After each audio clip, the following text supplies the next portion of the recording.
up, everybody? I'm Adam. This is Gannin. This is episode 5. Welcome. It's December 21st today. Last week's episode, we were answering some questions from listeners, and we loved it. So we're just going to start right in because we have some great questions to pick up from. And Gannon's never seen them. Cool. My eyes are closed. Yeah, shut your eyes. What we got? Okay, so from Todd Lowe. What's up, Todd? Yo, Todd. Todd is an awesome dude. He comes from a similar background as me, like a drumline guy. Plays drums in bands, does a bunch of stuff, does a lot of web design. Cool. So, long-time listener, first-time question asker.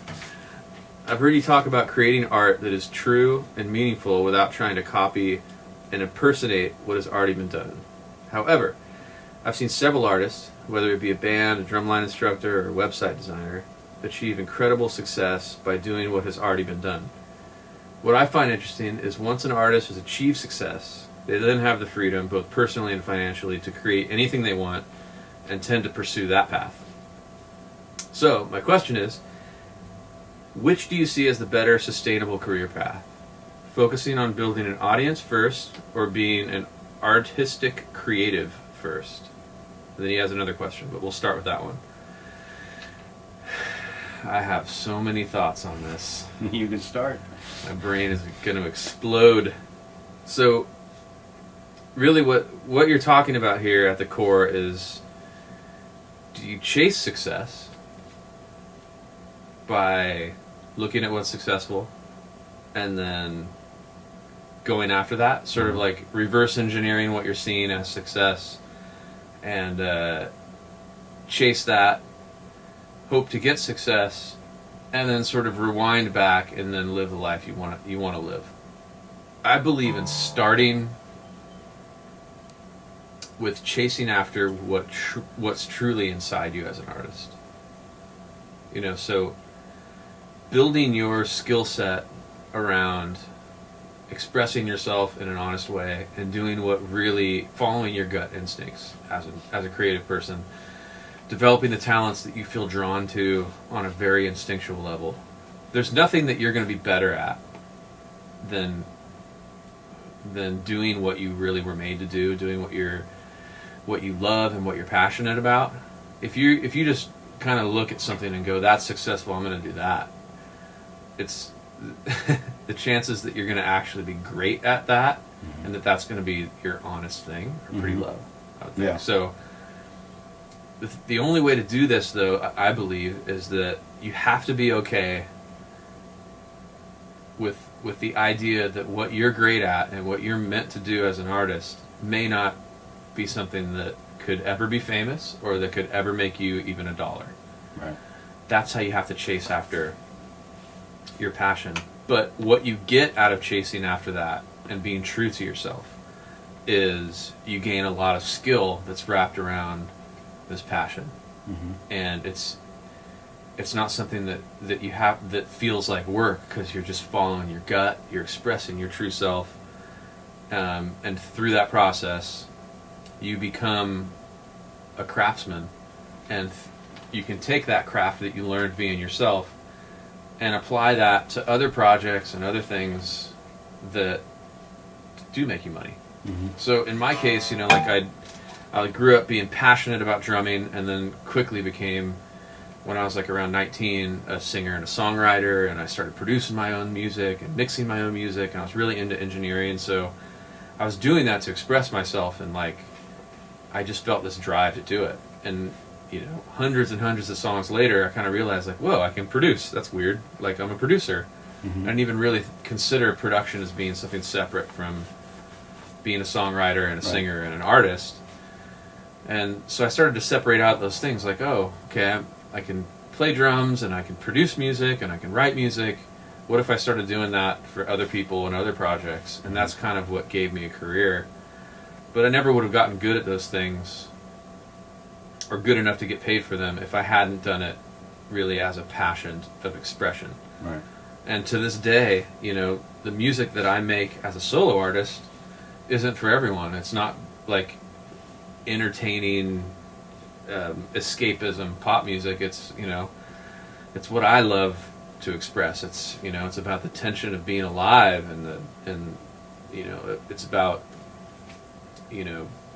my relationship with the world and with God and with my own thoughts, and the tension between emotion and thought and all that stuff. So that music, you don't hear that kind of music really hitting number one very often. Right. Yeah. And I've, it took me a long time, but I'm okay with that. Like I feel like the way I like to say it is like I make music for people driving in cars thinking about life. Like that's kind of my audience. So Right.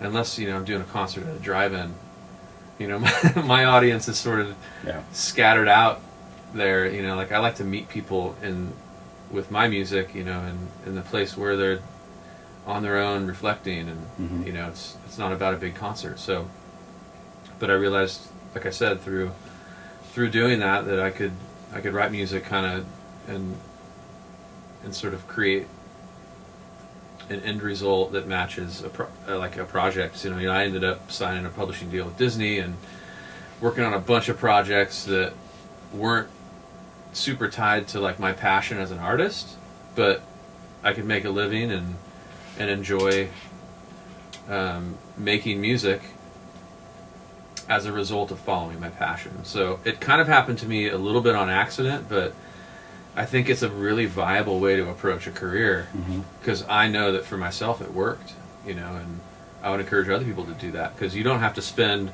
a decade, living in a cardboard box practicing your art, Right. but you can make sure you carve out time to go after what you're really passionate about, build your skill set, and then be willing to go out and use that skill set to make yourself a buck, and that does end up supporting your artist career. Yeah. So tell me a little bit about what you're thinking, because you have a similar story. Well, yeah. I started off playing jazz. I started off playing jazz. I was in a fusion band. And so that was about as artistic as you can get, because it wasn't a very popular art form. People were into it, but it wasn't like pop music or rock music. Yeah. So I started at art first. It was all about art, writing songs I wanted to do. If people didn't like what I wrote, like, screw you, whatever. It's like I was very like, what do you call it? I was a purist in the sense that if it was anything that was outside of that idiom, like jazz or fusion or anything that I considered high-end music, I looked down on it. It's like, this music sucks. It's not on this level. Elitist. It's elitist, very much. And I also I was hanging around people that were, I always hung around people that were better than me early on. For this guitar player Scott Henderson, who I really admire, who's a great guitarist. He's a great example of what this guy's talking about, is where like he doesn't do anything but his art, which is plays guitar, plays it the way he wants to do it. He writes the songs he wants to write. And I don't know how he does financially. I think he does okay, but that's what he does, and he doesn't compromise. Like if somebody asked him to tour, if Steely Dan called up Scott Henderson and said, "I'll give you $200,000," which actually happened to a guitar player, Alan Holdsworth. Yeah. Another guy. Scott Henderson and Alan Holdsworth are kind of similar. They're both artistic guitar players that have a voice, but they're very much artists, where they will not budge artistically. Yeah. So that means that they're going to be poor, or they're going to be like living on this fringe of finances. Maybe they'll be good sometimes. Maybe they won't. Depends on the economy. Like right now, I've heard that guys like that are struggling because of the touring. That brings up a really good point. It's like, what kind of life do you want? Exactly. You get one of those lives. So, if they don't have families. Scott may have. I think he has a kid, but Alan had kids. But you do sacrifice. There's always sacrifice. There's sacrifice. That's the thing. Yeah. If you're going to be a traveling jazz musician on that level, then the music is so powerful to you that you're probably willing to give up even time with your family, because those guys tour like 265 days a year. Yeah. So it's like, the thing is, with a question like that, there's no easy answer, because everything has a price. There's a price for doing what you were talking about, where you take your skill set and you use it for pop art, or like things with Disney, which I've done and I know you've done a ton of. And then there's the price of following your dream at the expense of maybe your family or the expense of finances. Yeah. But if you're that driven of an individual and you only can be that way, then that's who you are. And there's nothing that anybody can do to fix that or just change it. That's the thing, is like, my argument is that the only thing that you're truly going to be great at is what you're passionate about and what you truly have been gifted in. So yeah, because it'll shine through when you do it, people will feel it. It'll be real. Yeah, no matter, I mean, you have to look at your motivations. Like, if you're motivated to be rich and famous, I feel like there's something wrong going on psychologically. Like, why do you want to be rich and famous? You know what? It's one thing to want to just, make a good living. Right. But if your goal is worldwide fame and, gazillions of dollars, I would argue that, you need to look inside and see, like, what are you trying to fix internally to get that thing, because if you're willing to do anything it takes to succeed, which I know, Todd, you're not saying, but weighing that stuff and figuring out, like, okay, do I want to be the best me I can be, and do I want to live a fulfilling artistic life? Well, that is always going to be chasing after your passion and going after what you're truly drawn to. I think there's a lot of truth in the fact that, like, what we're truly drawn to and passionate about are things that, if our psychology is kind of in a healthy place, we're passionate and drawn to things that we actually have, like, a natural aptitude for. So, like, I was just, for some reason, drawn to and passionate about drumming, and when I went to do it, there was it was in me. And I think the same thing happened with songwriting, and just kind of as I've gone through my life, my passion and even, like, maybe a sense of vision always followed something where I felt like, you know what, I think I can do that. Yeah. It's kind of like if you're sitting there, I like this analogy of just, like, if you've ever stood across, like, a little creek bed or something, and you're standing there and you want to jump across this creek or whatever it is, you kind of know, like, if you can make it to the other side. There's something in you that's just like, I think I can make it, and then you jump, mm-hmm. and then there's that distance that you're like, I don't think I'm going to make it. And I think that's kind of the way it works with talent. Like, I look at people playing basketball and I go, even though that'd be fun to be able to do that, like, I don't think I can do it. So it's like there's a certain amount of, like, honesty with yourself. Yeah. About, like, okay, do you want to be a guitar player because it gets you chicks and because it looks cool?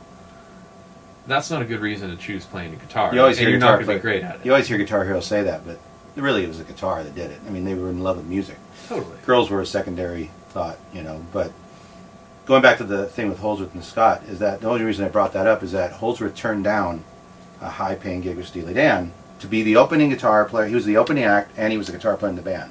Whoa. And it was a lot of money. I can't remember. I shouldn't say how much it is because I don't know, and I don't want to speculate, but it was a lot. And so he was a prime example of a guy who was living for his art, doing what he loved to do, and not compromising. Mm-hmm. And with all that comes, the pitfalls. Yeah. Like, what we've done is I know for me, one thing I consider successful is if you can make a living playing music, you're successful. Because that in itself is an incredible feat. Yeah. Because people don't realize how hard it is to make any money in the music business, Right. especially right now. Back maybe 10 years ago it was a lot easier, but nowadays it's like everybody's scratching to get something, So it's a hard time in the music industry. So if you're actually doing it and that's what you do for a living, then you're successful. And that, because what would you rather be doing? Playing your instrument, doing what you love to do, or would you rather be working at Stride Right, selling a 12-inch shoe to a man with smelly feet? That sounds great. Yeah, I mean, you're talking about defining success. And Yeah. there are a lot of layers of success. There's But somebody might not be monetary happy with that, though, Yeah, I mean, it's what makes you happy. It's what makes you feel fulfilled. But there's success in terms of what the world thinks, or success in terms of which is like kind of respect and things like that. And then there's success in terms of how much money you make, or do you make enough to provide for your family. But then there's personal best. Personal best success, and that's personal best success. He's making a reference. Sorry, inside joke on Kenny Powers, but anyway. That's like, there's no better success for me personally than the success of getting something that was inside out. Yeah, I totally agree. I could never. That's awesome. I never get enough of going like, ooh, something's in there, and then you work and you go through that artistic process, and then you make it into something that other people can experience, some sort of work of art. That to me, to successfully have sort of, you know, brought the inside out and sort of mapped out my insides and said, like, here's a song, this is how I feel, like, that to me is like success. Yeah. Now, if you can turn that into some dollars, then it's great, because that just keeps the whole thing rolling. But yeah, it's funny how there's certain things that fulfill you even though they don't make you money. And music does a lot of that. It's like you'll be working on something that most likely will make you $1, but yet it's the most fulfilling thing you've ever done.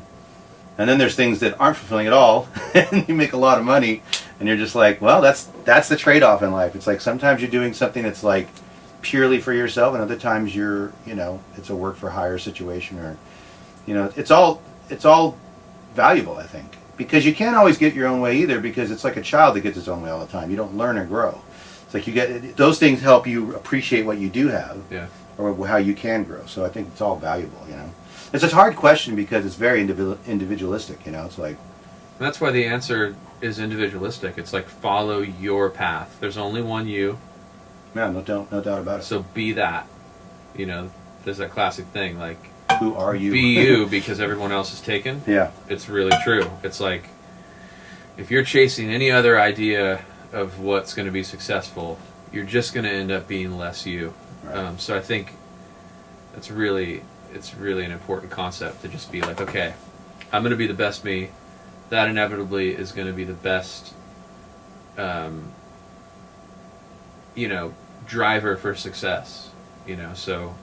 Well, he did the other part of the question that said copycatting and basically making money off doing somebody else's work, basically, or. Yeah. The thing about that, though, is that what's already been done is what he's saying. Yeah, but the thing about that is, no matter, like, if you show me a lick and I play it, the way I play it's going to be different no matter what, because I touch the strings differently, I bend differently. I might get it close, but we're all humans and we all have our own, like, clocks, you know.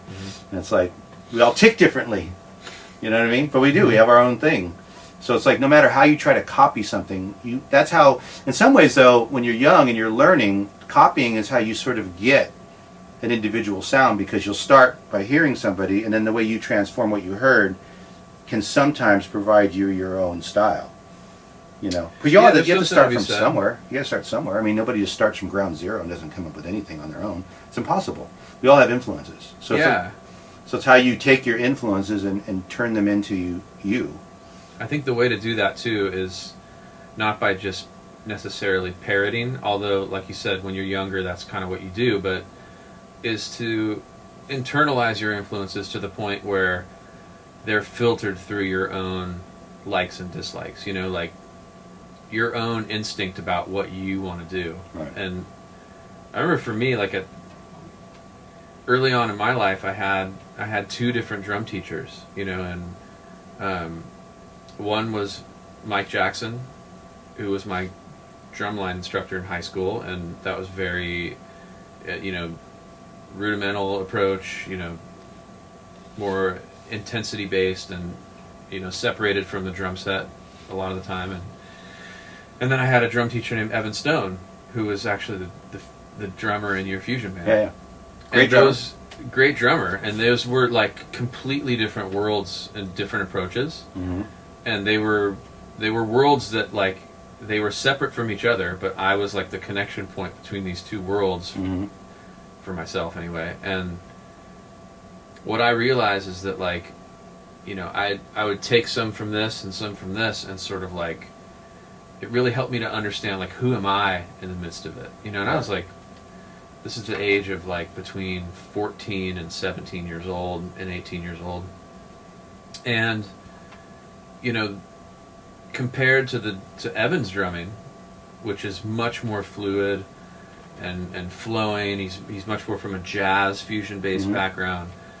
I found what he did to be incredibly inspiring, but I also felt like I didn't want to play exactly like that. Like, there was something from this other world. There's an intensity to it that I knew was more me. Mm-hmm. And actually in my lessons with Evan, it would come up, like, "Oh, you're playing a little stiff or something." I'd be like, "No, I just knew, like, it's not stiff That's for who me. you are. Yeah. It's an intensity that I feel like is me, Right.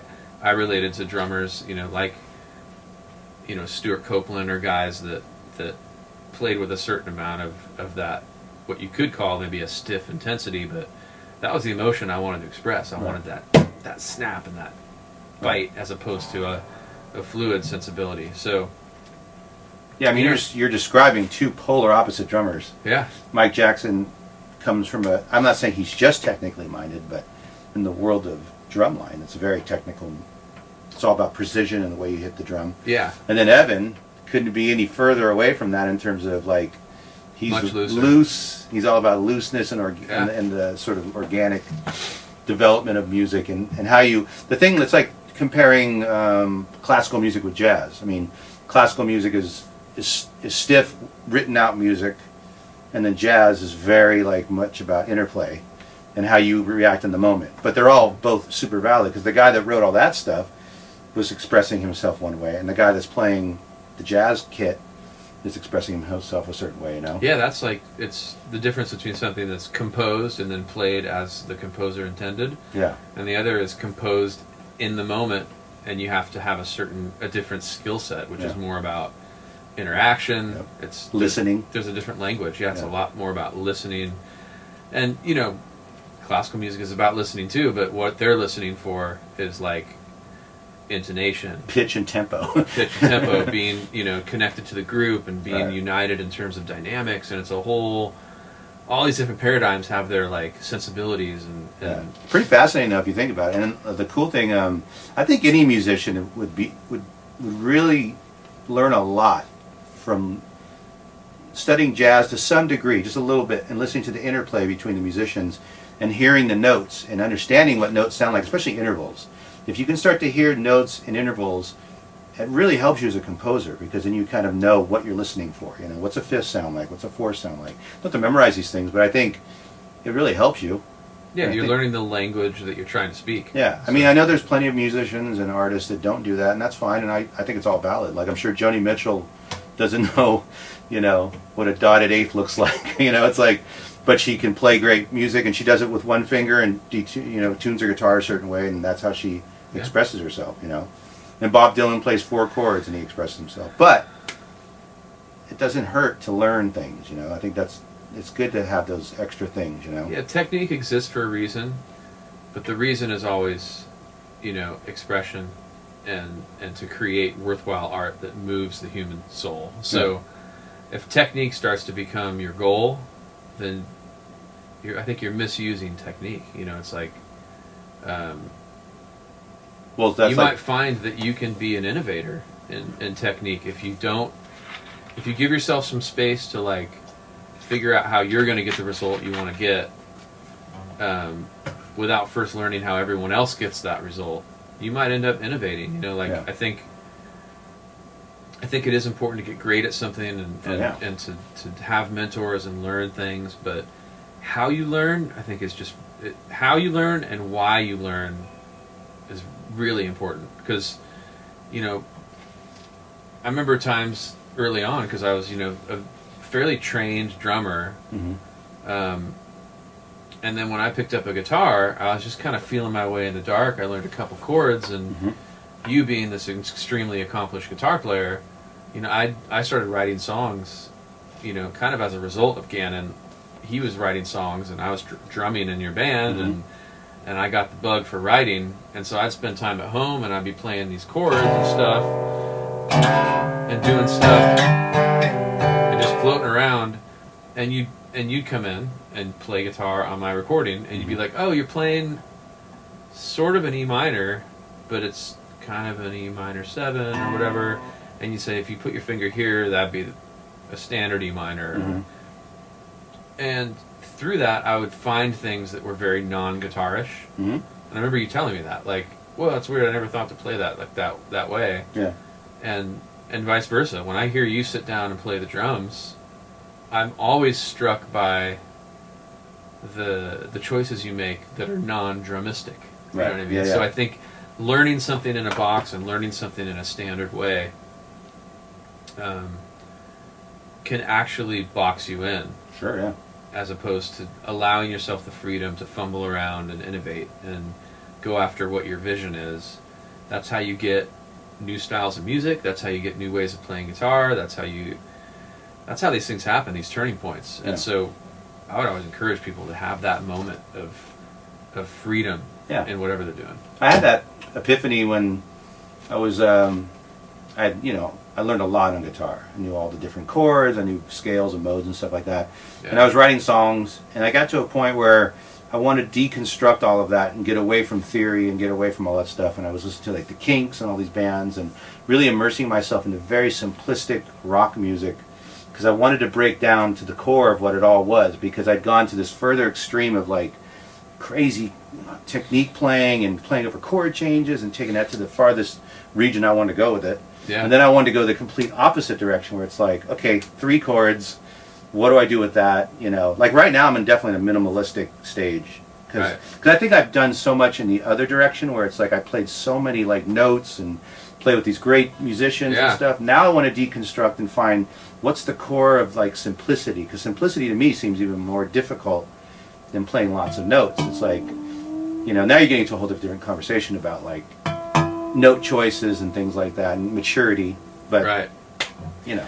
So you started out being super interested in like jazz and like really digging into the depth of jazz fusion music and learning guitar and being totally enraptured by how complex that was. Mm-hmm. So bring us from there to like present day where you're into minimalism. Well, I mean, we were talking about giant steps. Let me play that chord progression real quick. So like, okay, so a good example of where you came from, yeah, the complexity of playing a chord progression like this.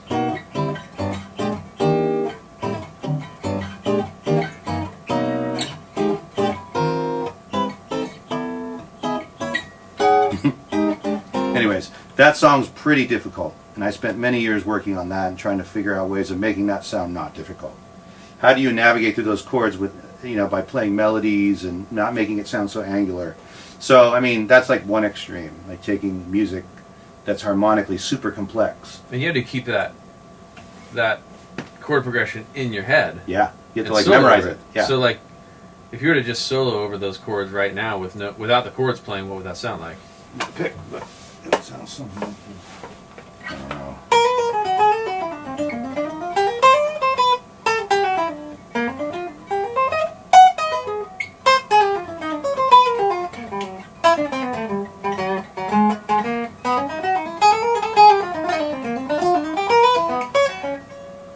I mean, you're navigating through the chords and trying to come up with melodies. If you can't hear the chord progression, it sounds a little weird, but it helps to have the chords behind it. But you can get the gist of it. You're playing through the chords and trying to... That's the thing about when they talk about playing on chord changes, you're not playing on the chords, you're playing through the chords. Meaning, you know, it's like you're not punching up an opponent, you're punching through the opponent. You know what I mean? That's the same thing. Yeah. The same kind of concept with music.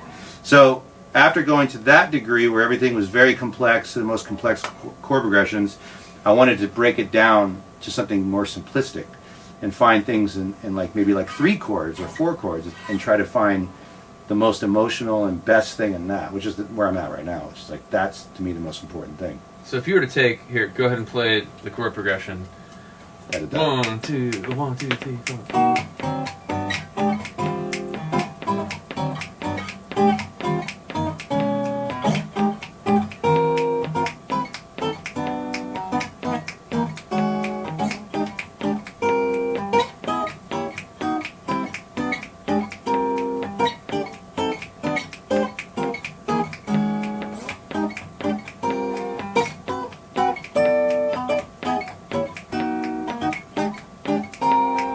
Okay, so let's take that progression. So I'm jamming to the iPhone. As you play to the iPhone.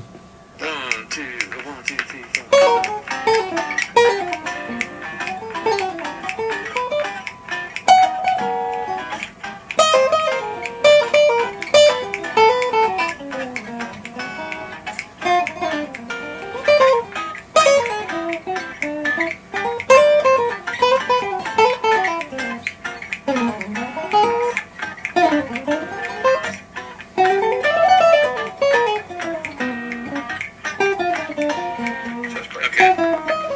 Yeah, so I mean, now you're talking about like a million different things. You're talking about phrasing, putting phrases together, rhythmic phrasing.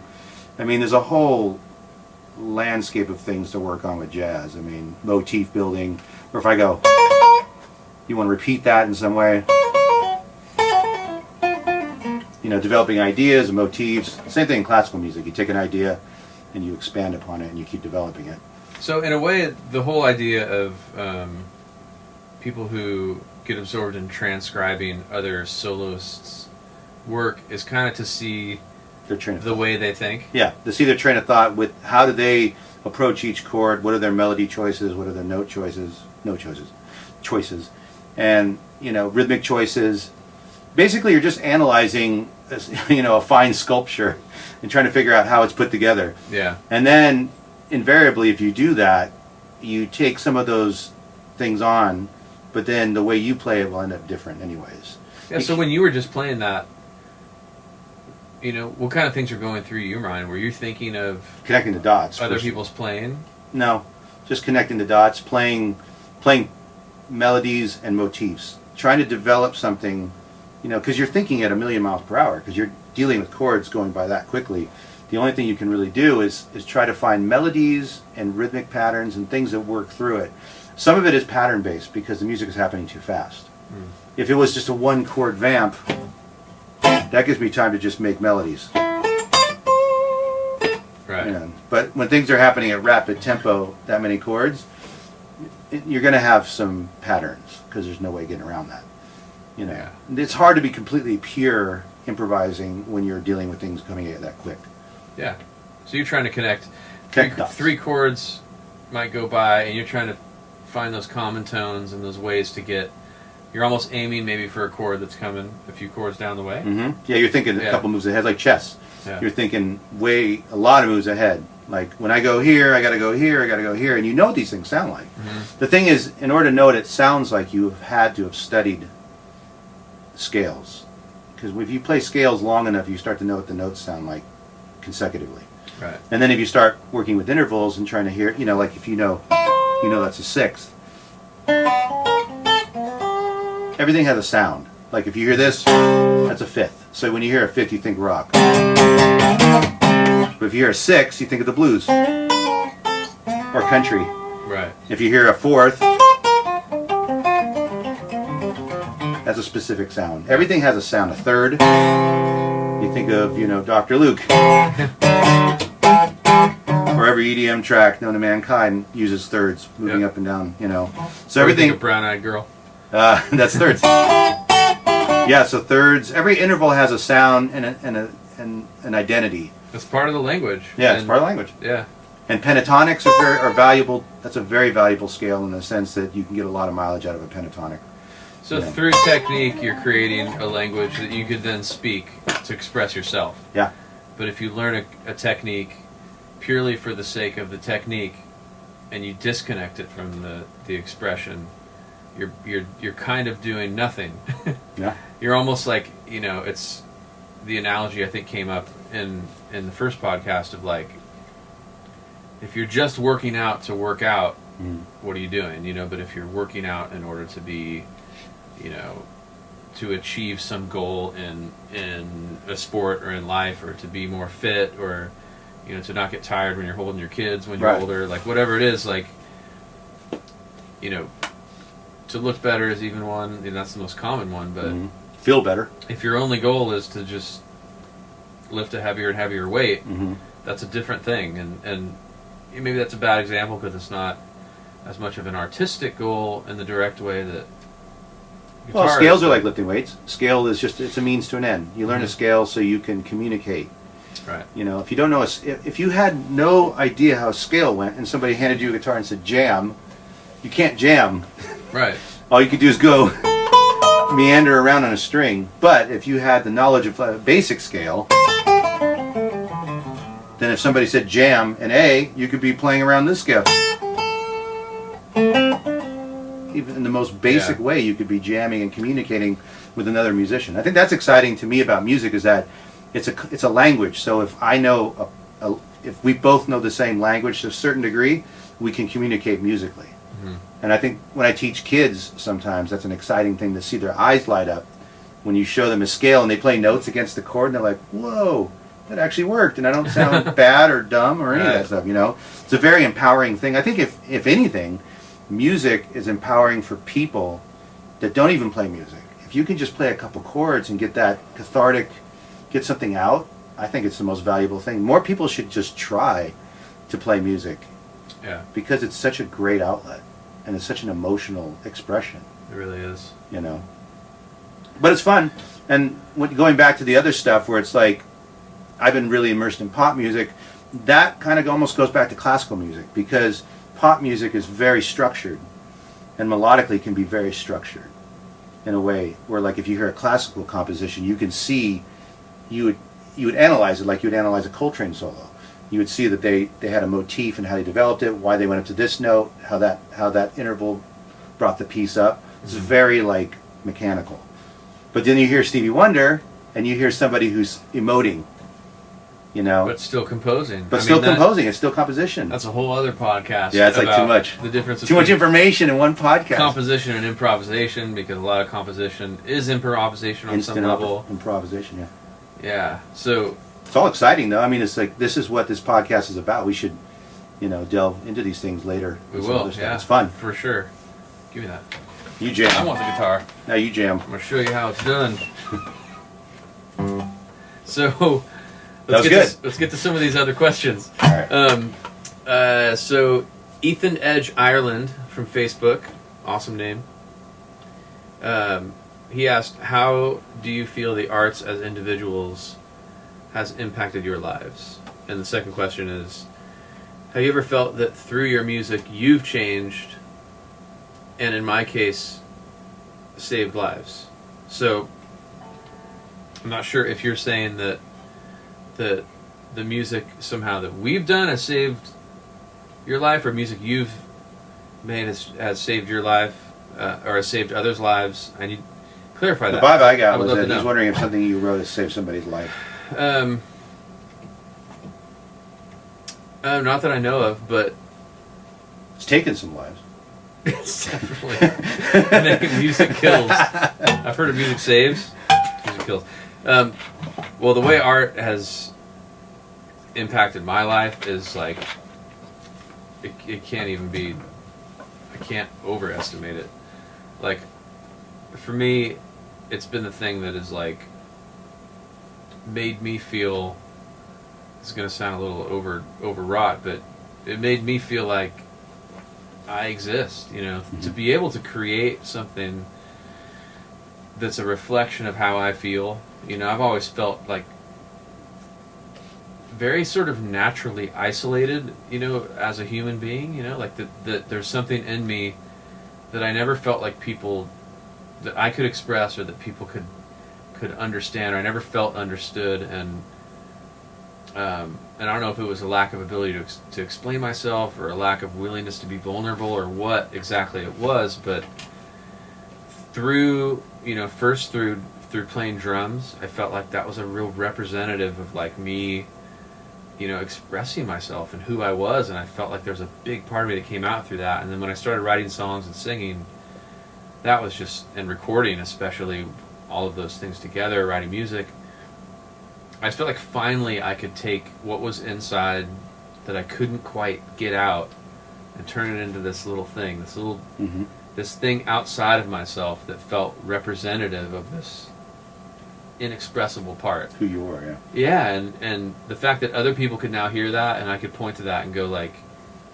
you know, in a way, this is me. This is like a snapshot of this internal thing, and to have somebody else get it, even just the ability to share it, but to have somebody else go, like, me too, is just the ultimate in that. And, you know, I did a thing a little over a year ago where, you know, on Facebook, maybe some of you took part in it, but I put out this questionnaire just to people who, you know, listen to my music, and asked them questions about themselves. I wanted to learn about you guys, and then ask questions about how they related to my music. And honestly, some of those things brought me to tears. Just seeing how, you know, work that I've done has impacted somebody else's life is just, unbelievable to me. Yeah, And just cool. so, and you know in that moment that it isn't about you anymore, and that's the beauty of it. It's like, if the artist is forgotten and the work takes on its own life and it becomes somebody else's,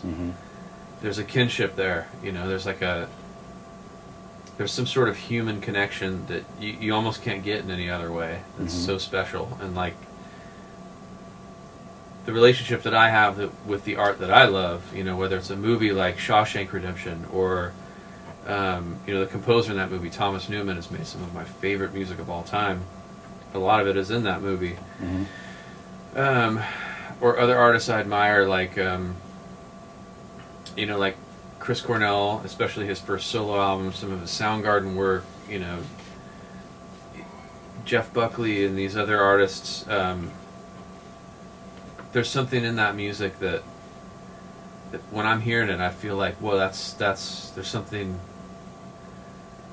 I connect to that feels like that's me, you know, like there's something about, and I can only think that there's something about that artist that I relate to. And it just makes me feel like I exist. It validates sort of my own existence by that connection, and there's this warm blanket effect that has.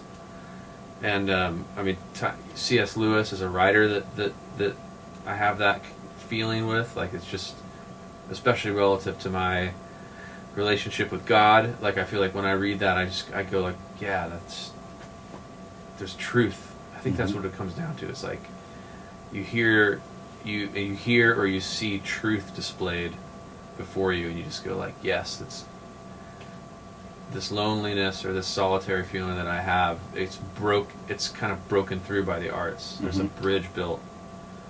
I mean, what for you?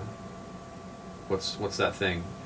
Well, in terms of music, or just like the way I feel about art? Yeah, Well, to me, art is like all-encompassing. It's what I'm born. I was put on this earth to play music. I know that because I loved it early on, and I had an aptitude for it early on.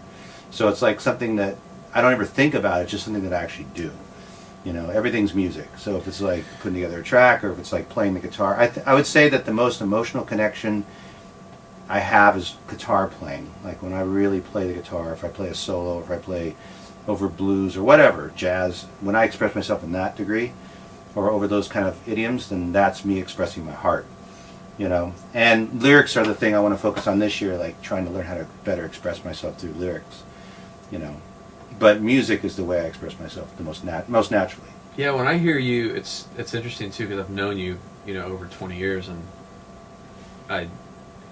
when I hear you improvise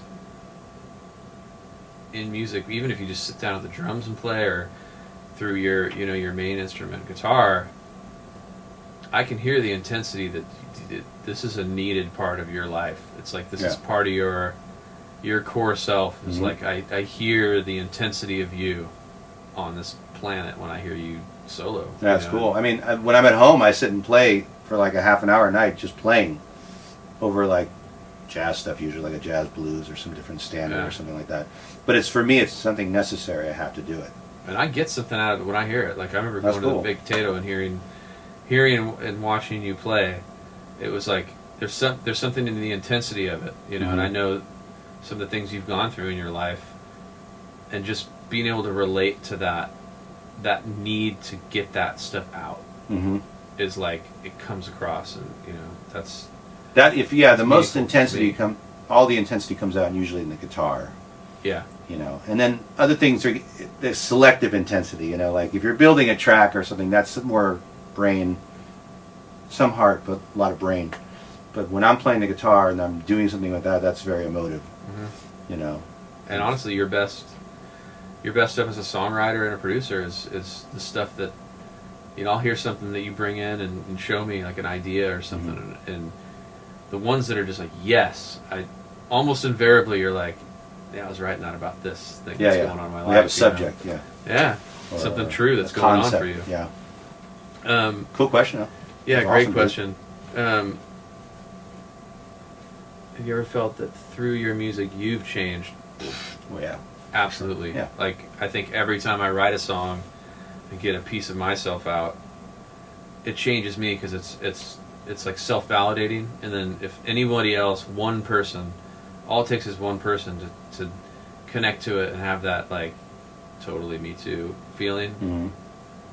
That changes me in terms of validating, but also like, you know, sometimes when you lose yourself in songwriting and you come out the other side, you're like, wow, I didn't even know I was really thinking that. I didn't even know that needed to come out. Mm-hmm. And it can be, you know, it's sort of a cliche, but your own work can sometimes be therapy. Not only the making of it, but just when you start here and there's no song, or you start here and there's no piece of art or whatever, Mm-hmm. and you get here, you've had a cathartic experience, and you can kind of learn from yourself. Oh yeah, it's the for best. sure. I love that. I love starting from nothing and having something at the end of it. It's the best. Yeah. You know. So let's move on now to Mahan Bani. I think I'm or Bani. I hope I'm saying that right. By Facebook. What are the best memories of Mission Viejo that you guys have? So I'm assuming you mean Mission Viejo High School, or maybe you just mean the city. Good old Mission Viejo. Good old Mission Viejo. Well, you know, Mission Viejo is like, I don't know, what do I think about Mission You didn't Viejo? go to Mission Viejo High School, so I'm not sure if you're qualified, man. Yeah, I don't think You I lived in Mission Viejo. I lived in Mission Viejo for many years. I mean, I love it there. It's cool. It's just a, you know, it's like a suburban, safe area that you live in, and it's got cool. I really like strip malls. I'm like the worst person because everybody's like, I hate strip malls. They're ruining life, and I actually kind of dig them for some reason. I don't know why. Like they're like a comfort zone to me. Like I like a good old Kohl's or a, not Walmart though. I think Walmart's evil. You like a good old. I like just a Kohl's. good old fashioned strip mall. So I'm going to assume that you mean Taking the Mission NV. Viejo High School, Not a strip mall. not a strip mall. This would be a good point to. I'll give you my favorite memory of when I was at Mission Viejo High School, and then we're going to cut over to Mike Jackson, who couldn't be here today, but he is going to answer a couple of these questions from you, Mahan, and also Peter Crawford that were specifically directed at him. But my answer to that question is, I think my best memories of Mission Viejo were musical and relational. Like I think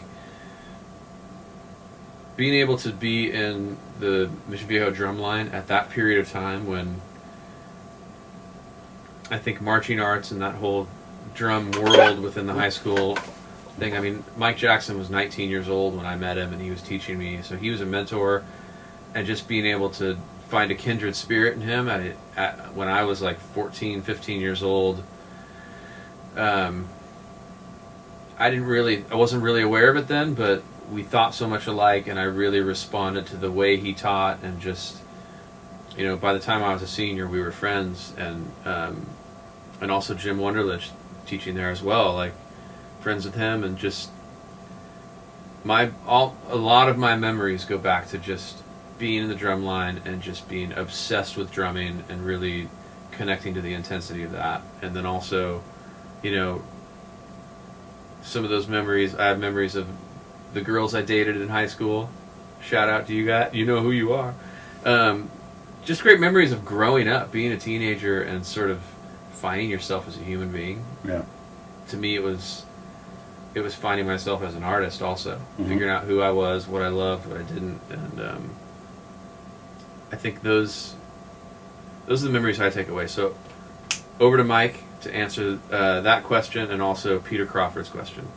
Hey, this is Mike Jackson doing the podcast, answering some questions that were sent in earlier in the week. Mahan Bani asks, what were my best memories from Mission Viejo Percussion? Probably 1999, going to Dayton, not knowing where we stood nationally.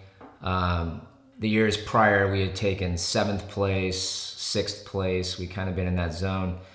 And we're doing our thing, our normal SoCal thing. And we get there, and it's just, everything just sort of feels regular. And then we get done with our prelims performance, and we look at the board. Back in those days, they used to just write the results on the wall by hand in real time. Like as you get your score, the results would go up. And we ended the night in 1st place, and we couldn't believe it. We had never been in that position before. We experienced success in Southern California, but nothing like that. And I think the memory that comes out of that was later in that trip. This is after our finals performance, but we hadn't received the results yet. I took a moment to just sit by myself in the stairwell of Nutter Center in Dayton, Ohio.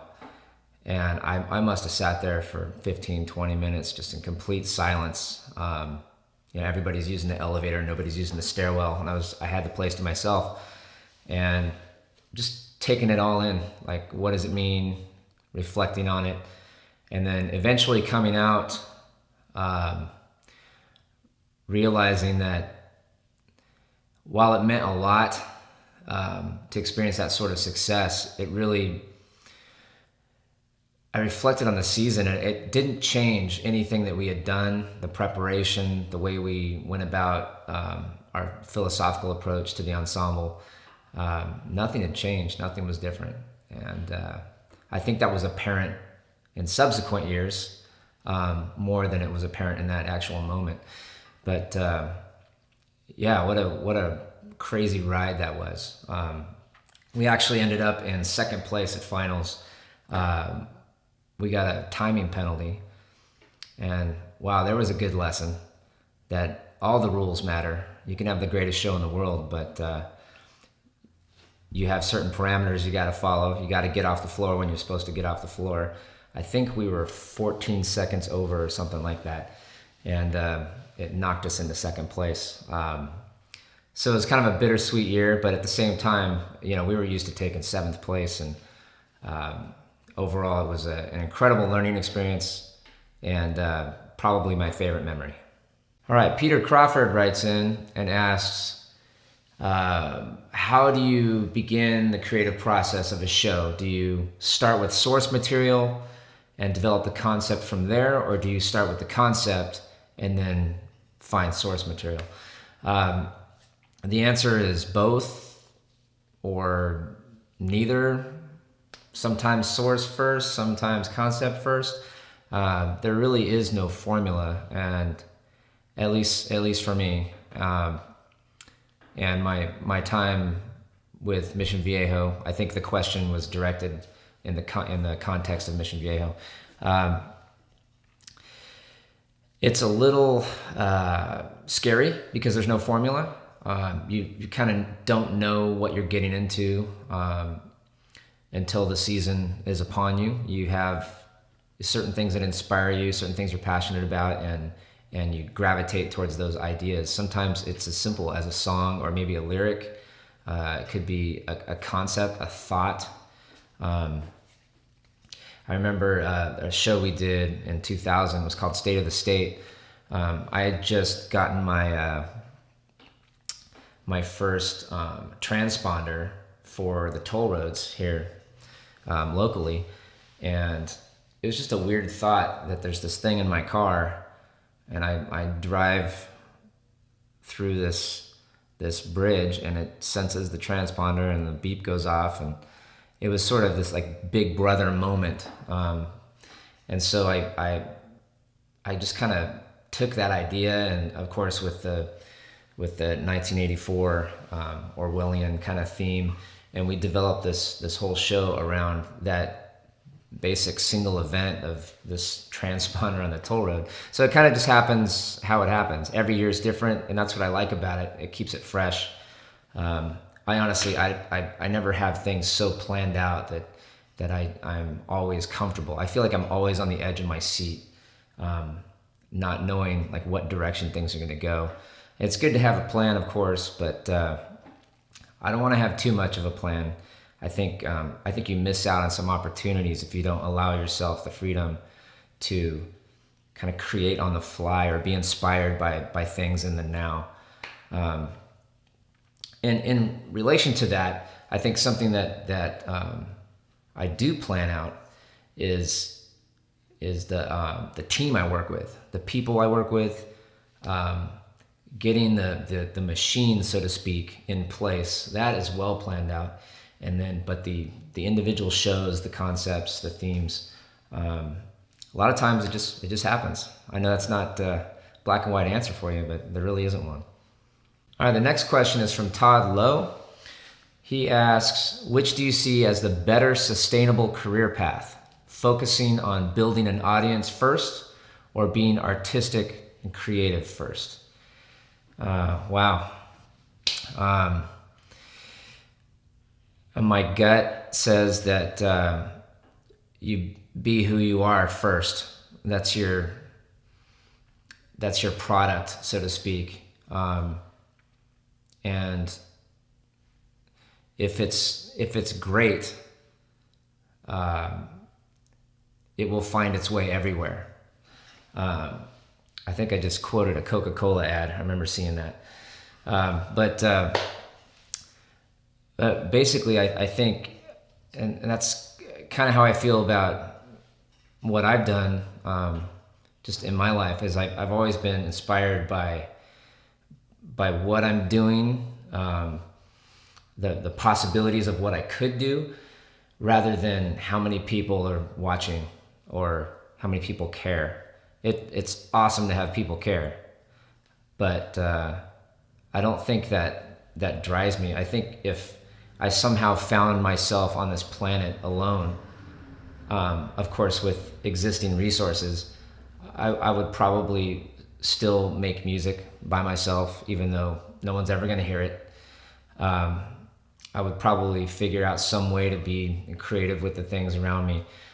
So I think, I don't know if I can offer that as advice to everybody and in every context, but certainly for me, my phone just buzzed, excuse me. It's the product has to come first, and then you build your audience because you have great things.